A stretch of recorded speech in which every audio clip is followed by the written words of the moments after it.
Welcome back to Simple Human Design. I'm Charlie, and today we're going to be talking about the differences in between generators and manifesting generators.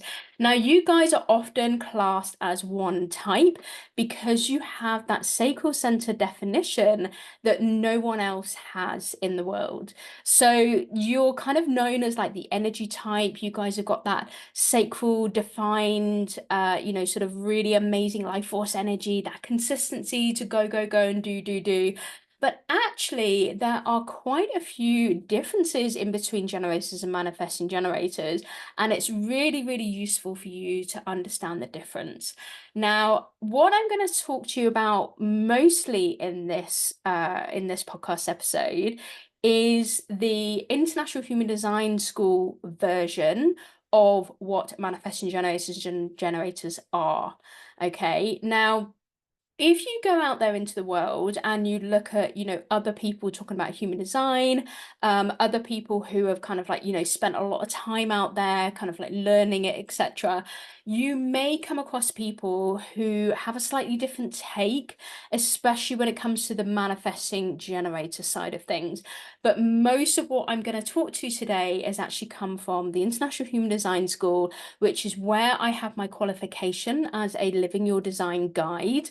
And this is where I have chosen to study because it is basically a school that's been created from the founder of human design, Ra Aruhu. He went out and taught people, and the school has been created from those people that he taught. Okay, so it's kind of like as close to source as possible. Now, I really love anything to do with HD, but there are a couple of little bits that are kind of like what I would call pop HD, and they're not quite really what we like to say here, with the International Human Design School, and it's not quite as close to source as you may think. So just a little caveat there. So let's get into it, shall we? So generators, right? Let's start with you guys. So okay, you've got the sacral center defined. You are both, managend and gend. You are both designed to have a strategy that is to respond. And you're both designed to have satisfaction is your kind of like predominant sort of area of feeding and alignment. And then frustration is that little bit of a sort of like a nudge just to say, oh, yeah, something isn't quite in alignment here. So all of that is the same. The other thing that is the same as well is your authority. Okay, so there's only two authorities when it comes to the sacral beings. So you're either emotional authority or your sacral authority. But either which way, you have this sacral sort of like light up in your body. And when you really sort of, kind of come into your body and use like somatic practices to understand and connect with your body, any sacral being will be able to have this kind of ability to be lit up by something, have this drive and this energy because you've just got this, potential to just go, go, go because you're doing something you really love and you generate your own energy. Now, where it's a little bit different with the generators is that you guys are here to master something, and that thing is supposed to be one thing at a time, right? So you can see here how you can be quite conditioned by the manifesting generators because you guys are here to be multi-passionate, and it is possible for you to be conditioned by manifesting generators because we do live in a world where actually we want things done quickly and we want things to be, sort of like, I guess, like, yeah, done now. And you can just, relax knowing that you are here to master something. So you're here to really sort of like dive into something really deep and make sure that you know that thing really, really well. And that is your thing. That's what you're known for. Okay. So in business, your niche is going to be quite easy because it's the thing that you're known for. And then, yeah, you can just, relax knowing that people will just know you for that. And whatever you happen to do with that particular niche or area or industry or sector, that is your mastery, right? Now, you can change your mastery if you want to. If you're not lit up by something anymore, just change it. It's not a problem. But what we don't want to do is have you doing like 5 different things all at once, or, 5 different, masteries all at once. You're learning 5 different things all at once. That's probably not going to be conducive to your generator energy. Now, on the other side, the manifesting generator side of things, there's kind of two elements to this. There's the multi-passionate side of things. So you can be really sort of like, oh, I want to do this and I want to do that. And, you might feel like pulled by one thing or another. And depending what energy you have, you might feel really energetically aligned to this thing over here one day. And then maybe a few weeks later, you'll be like, oh no, okay, the energy's dropped on that. Let's go on, sort out this thing, and like, let's go buzz around and do everything to do with that. So that is like one of the things. And then the other thing with the manifesting generator is you have the ability to take shortcuts, right? So if a generator comes along and they say, okay, this is the linear process that you have to follow to do, to go from A to Z, then yeah, that is like not necessarily going to be your way of doing it.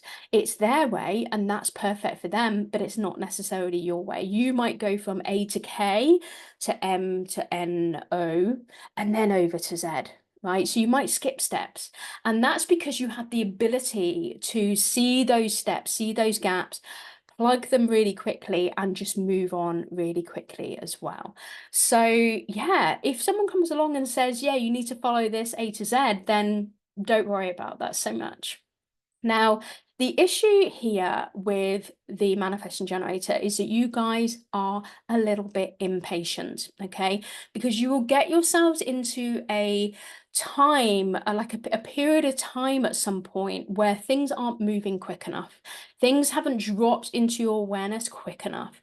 And because you like to be multi-passionate and you like to be all over the place and you just want things to be, there and done so that you can shine your light, that is quite a difficult state for the manifesting generator to be in. And the only thing that I can really say to that is that unfortunately, time does, hold the key to whatever it is that you're doing. But at the same time, don't forget that whilst you're quote unquote waiting for something to happen, for something to drop into alignment, your body and also your mind as well, your body is just working on things. It's helping you to bring you into alignment. So every time you're out there talking to someone, every time you're out there reading something, learning something, bringing something together, no, you might not be getting out there and going, ta-da, this is me, but you are bringing things together all in divine timing. I'm really passionate about helping people to understand this because, in our society, it is, now, do. And, there's also this kind of like masculine sort of thing of like, well, you know, just get over your fear and do it anyway. And actually, sometimes, whilst that's great advice in some instances, it might not be so much in other instances as well. So instead of just like charging forward like a bull in a china shop, let's see what else, happens when we just sit back, relax, and we know that what we are doing is bringing things into our awareness and helping us to be that amazing life force energy person that's just going to get out there and shine their light.